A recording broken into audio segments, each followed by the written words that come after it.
Welcome to our press conference on utility payment assistance. I'm Wes Decker, the communications officer for the city of Hagerstown.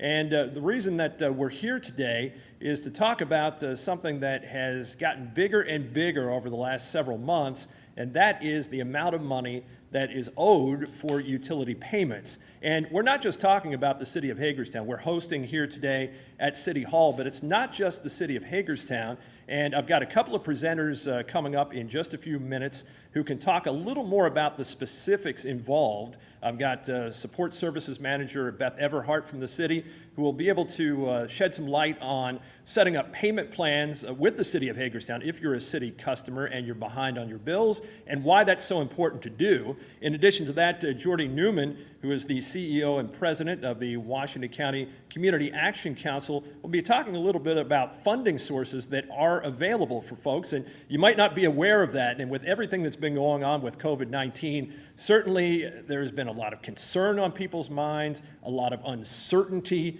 People have lost jobs, a number of things that have taken place that have not been positive in any way. Today, we hope to be a little more positive, and that's why we're calling this an assistance press conference, because that's really what it's all about, and that's about helping people.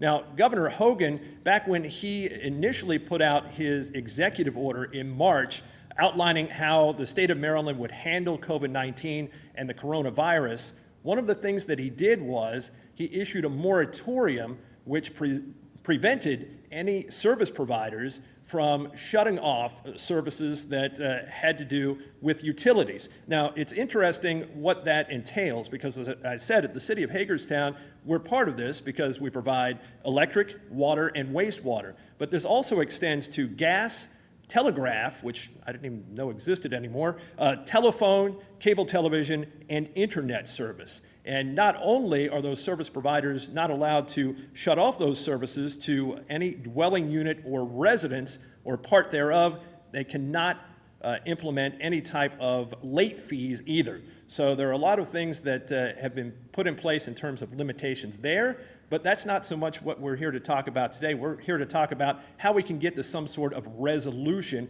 and get you on that road to resolution. And that's what I alluded to earlier when I mentioned Geordie Newman's name. So I'd like to bring Geordie up right now, have him talk a little bit about how we can put you on that road to resolution with some of those funding sources that may be available. Geordie?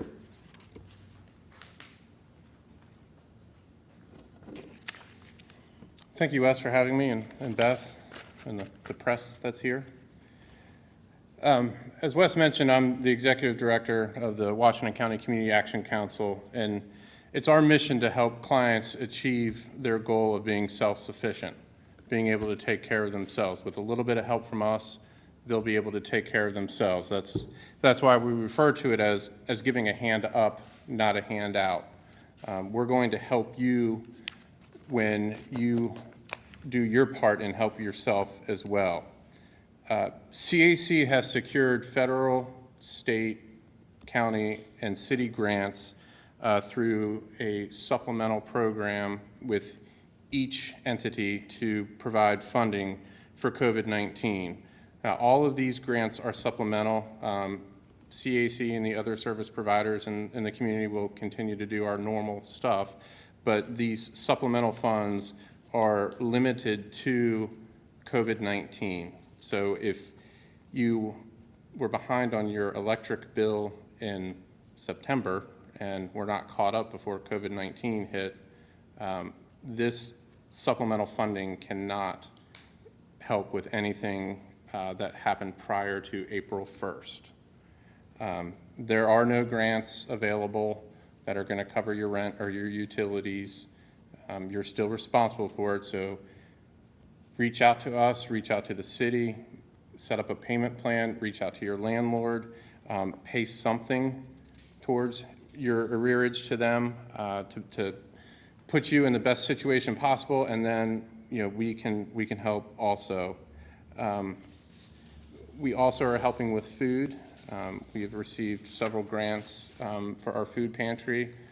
So if you are in need of food, you can certainly come down and complete a food bank card and receive food from us once a month or any of the participating pantries that accept the card. You will be required, when you come in to ask for help with the COVID-19 funding, you will be required to provide documentation that demonstrates the cause for your need. Whether it's you lost your job because of COVID-19 or you had health issues or whatever the case may be that resulted in your inability to pay your bills, you will need to provide documentation for that. In addition, you have to meet the income guidelines, which are a little bit different than normal because of the supplemental funding from the state and federal governments. The other thing that I want to point out is there's obviously a lot of debate about a second round of stimulus checks coming out. If that does happen, please think about your rent, your utilities, your bills before you think of some other ways that may be more enjoyable to spend the money. But again, there is not enough funding through all the grants that CAC has received or any of the other providers combined to address the estimated need in our community. Utilities alone between Potomac Edison and the city are in the millions. We surveyed in June several of the property management companies, and without the private landlords included, they were owed close to $1 million also in rent that hasn't been paid. So we're securing as much funding as we possibly can. We're working with the state government on a daily basis, and we've also reached out to HUD. We're doing everything we can, but I can tell you there's not going to be enough money to go around. So everyone has to do their part and be responsible and take care of as much as they can, and then we will help as much as possible. And I know there are other providers that are willing to help as well. For your convenience also, if you go to our website, WCCAC.org, and you go to the services tab, it will drop down to give you an option to select required documentation. You might want to get that ahead of time before you come to our offices for assistance. It'll just speed things along. We are not seeing clients behind the lobby at this point. We have mailboxes in the lobby that they can drop applications off and they will be processed. We will have you complete a COVID-19 assistance form. You can't see this, it's in draft form. That will be live this week, and you will need to provide that documentation as well to receive assistance. So everyone will be reviewed on an individual basis, and from that we will determine how much assistance is possible. Are there any questions?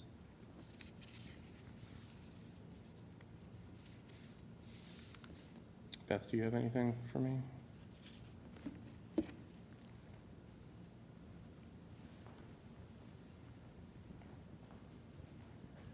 Thank you very much, Geordie. Beth, you have some information related to how people could come in and facilitate payment plans, which are so important, as Geordie talked about. He sort of laid the foundation for that. Could you just provide a little information for folks on that? It's something that we have been encouraging people to do without necessarily coming into City Hall, because it's something that they don't necessarily need to do on site. So maybe you could talk about that just a little bit.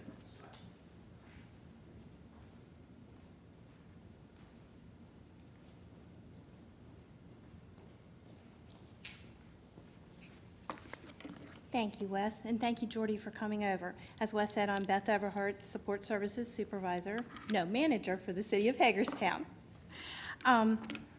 We don't want to see anybody without utilities, so we have various methods in which you can make a payment arrangement. You do not need to come in. You can visit our website, and we are going to have payment arrangement forms on there that you can certainly download, come in with, scan back to our customer service email, and we will be able to respond back to you. That email address is customerservice@hagerstownmd.org. If you have questions about what type of payment arrangements or how they're going to work, you're certainly welcome to email customer service and ask your questions, or call us at 301-790-4160. That being said, we want to enter into a reasonable payment arrangement with any customer who is delinquent on their bills, even customers who are prior COVID-19. So if you have a problem right now and you have a large delinquent balance, please call us, email us, obtain a form, send it to us so we can discuss a starting point for a reasonable payment plan. We are talking making payment arrangements 6 months out for customers. If you find yourself in a position where you're moving and you owe a delinquent bill, please come in, please discuss that, please call us. The delinquent bill we'll work with will enable you to transfer that to your new address. If that's an issue, we're going to waive security deposit and a connection fee if you're moving and you have a problem with a large bill. We want to make that as seamless as possible for our customers. If you are a landlord and you're struggling with a water and wastewater bill, please call, please email, please do something. We will certainly understand that COVID-19 has had an impact with people, more people being home, more usage, higher bills. We want to work with any of those customers, but you have to call, you have to do something. We don't know what's going on with you. You need to reach out to us. COVID-19 has impacted a lot of people, and we are certainly aware of that here at the city, and we want to do as much as possible to help those customers. Geordie, questions? Okay. Thank you. Thank you, Beth. And I'd just like to say in closing, no service provider ever wants to terminate service. I mean, that's just not good business in the end. So even though I laid out, Governor Hogan's moratorium, which is in place right now through August the 1st, it's not like the city is hoping that that comes to an end so we can terminate service by any means. As we've said here today, there are plenty of avenues where assistance is available, but you have to be proactive. As Beth said, we don't know necessarily what your situation is, so you need to let us know so that we can do what we can do on our end if you have an account here at the city that is in arrears. And as we've said, this has been a very difficult time, a time that we have never faced before here at the city. We're all human beings.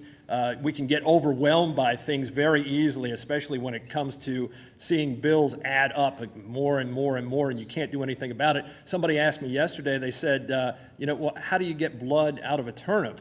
Well, the deal here is, I think, you don't keep going back to that turnip. You look at some of the options that perhaps Geordie laid out for you, or you set up a payment plan, as Beth said, and you kind of chart a new course for yourself, and you get back on your feet just a little bit, so at least this is something that you can feel a little better about. So I'd like to thank everyone who tuned in today, whether online or on TV. That means you're interested in what we're saying, and we're happy to share that with you. I'd like to thank Geordie Newman, also Beth Everhart. I'd like to thank the press who was here today as well, and Dale Miller from DefNet for doing a great job with our interpreting today. So thank you very much for joining us this afternoon, and we hope that you will get the payment assistance that you need through one of the avenues that we've laid out here today.